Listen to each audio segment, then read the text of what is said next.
Hi there, everyone. Welcome and welcome back to iTech Explore. This is the place where we explore, create, and grow fast with technology.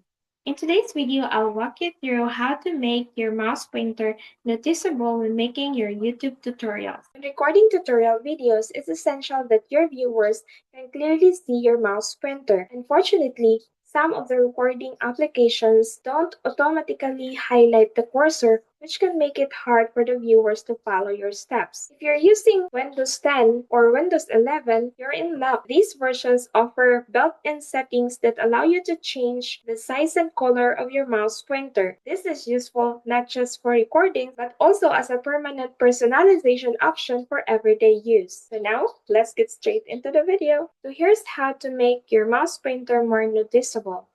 First, go to Settings. You can click right here on the Start menu and then go to Settings. Or you can hit the Window key on your keyboard and then click Settings. You can also choose to directly press Window key plus I on your keyboard and then it will automatically open up your settings. Next, navigate to Accessibility. In Windows 10, click on Ease of Access. Click on Accessibility. Go to Mouse Pointer and Touch. Now you can customize your mouse pointer. Go to Mouse Pointer Style.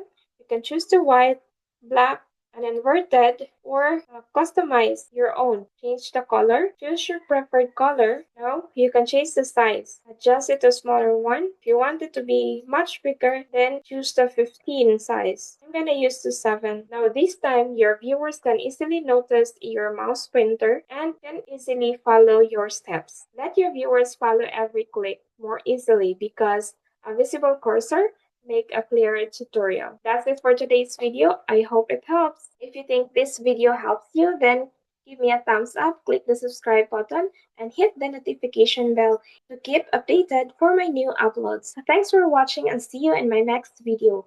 Bye!